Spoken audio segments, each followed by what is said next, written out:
You ever have one of those mornings where it's just a fight to get to your coffee? This is one of those. Excuse my mode of dress. I've been wearing this shirt since 1998. No reason to stop now. So I have made a scientific discovery in the process of getting it published and peer reviewed. On the world's only population of vegan trout. Smoking my Dagner poker with the Missouri Meerschaum stem on it. See there? See?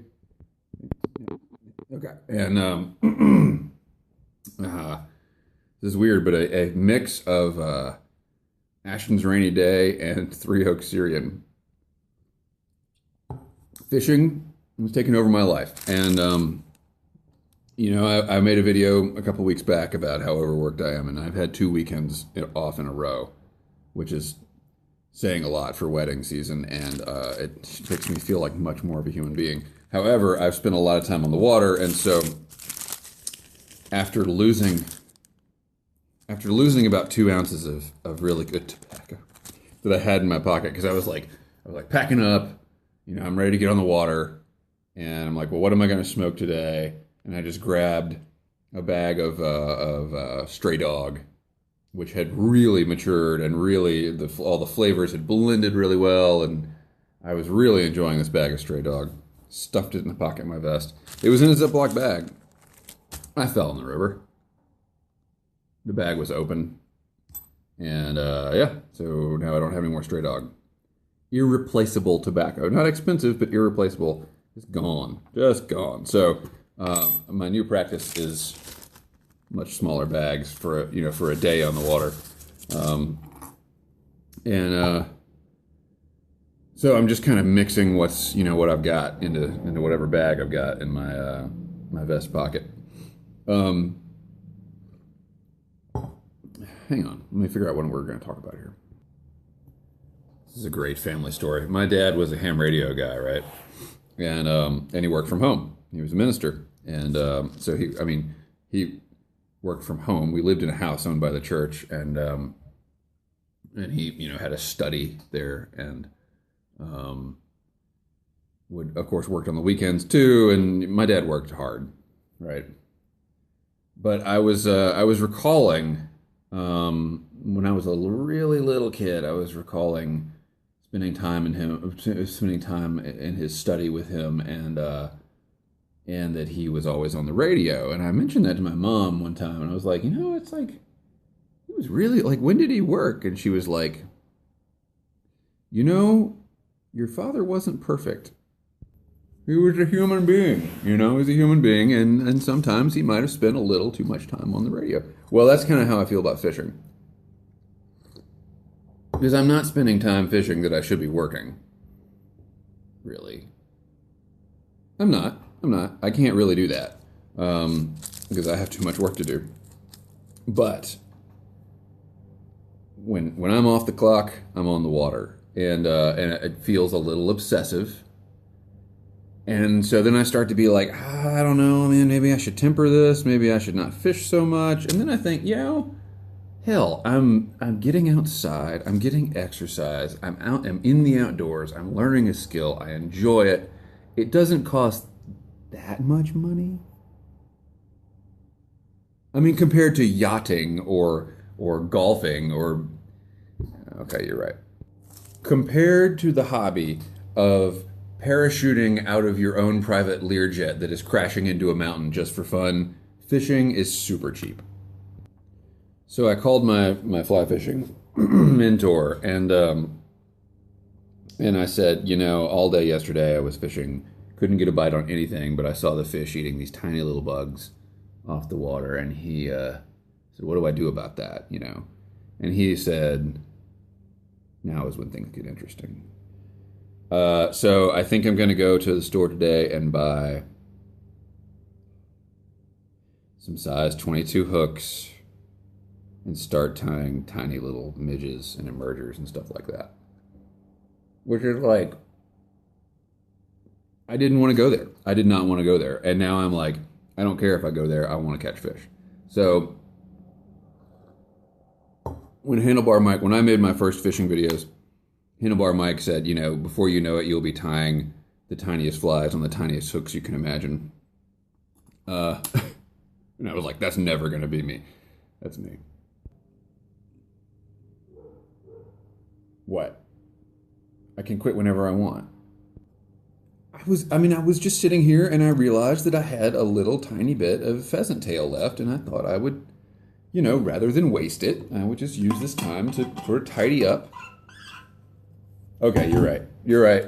You're right. But here's the thing. If you go back through my videos in the last few months, one of my favorites is the mindfulness sucks rant. Which makes the assumption that mindfulness is actually a good thing. It's a tongue-in-cheek critique of the mindfulness culture, as I think of it, and that says that you need to subscribe to some sort of Eastern philosophy and focus on your breath and all that, and that stuff I do actually find. I hate to admit it, I do find it useful. But I find fishing and fly tying much more useful. And I think that the men that I know, because I don't know any women that fly fish, the men that I know who fish are all fairly Gnostic, meaning they don't care about the trinkets of the world. And I think that when you start to look at world religions, which I made fun of in that video, the commonality is Gnosticism, but not in the literal sense, but like the idea that this world is full of things that distract us from a spiritual life, and that to find that spiritual life, you must in actuality pursue things that take you out of this world. Or escapism, like video games. I think that's fine too. And so, this may be just another obsession for me. On the other hand, it's better than some other obsessions I've had. And it is so much better than checking the news every day like I was doing last year, around the time of the late unpleasantness.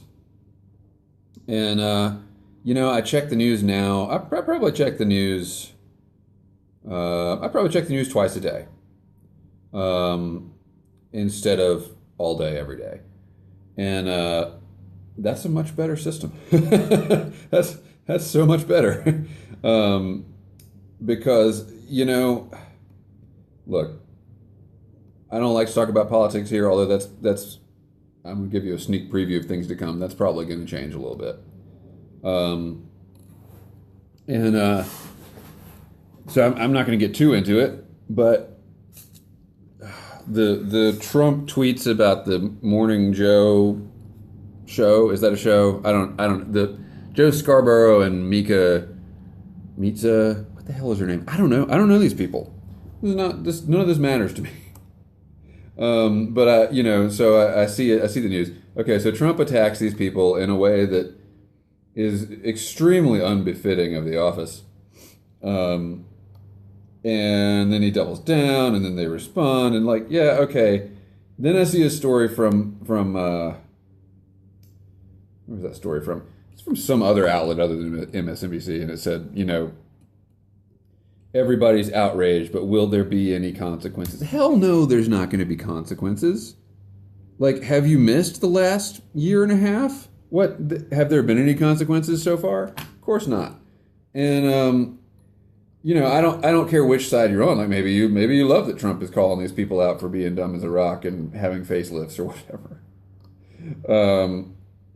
But I think you have to admit that that's not really what the office of the president is for.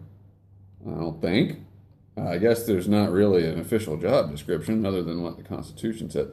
Anyway, I thought, there's still people out there that are responding to this story oh, are there going to be any consequences? And here I am, and I'm just like, am I going to catch any fish today?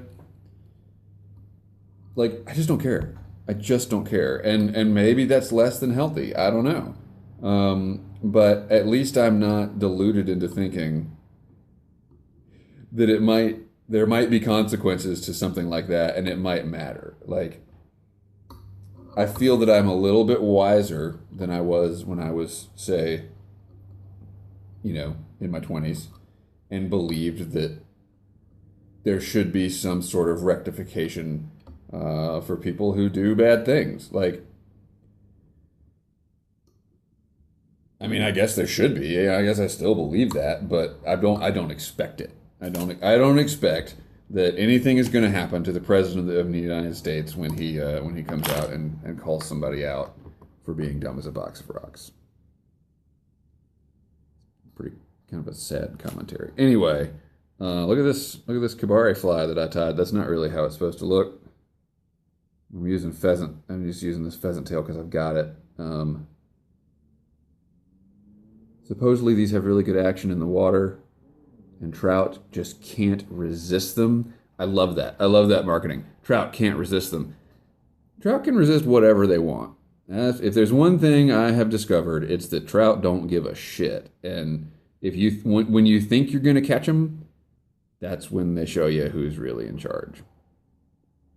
So yeah, I guess this video is to say that I feel that, on balance, fishing has been a big part of a spiritual journey for me. And I have a friend who says, you can't even say that with a straight face. Why is that? Yeah, okay. It's true, though. It's true. We'll leave it at that. Have a good day. Keep the ends out for the ties that bind. I'm definitely not going to sit here and tie another dozen flies. That's not going to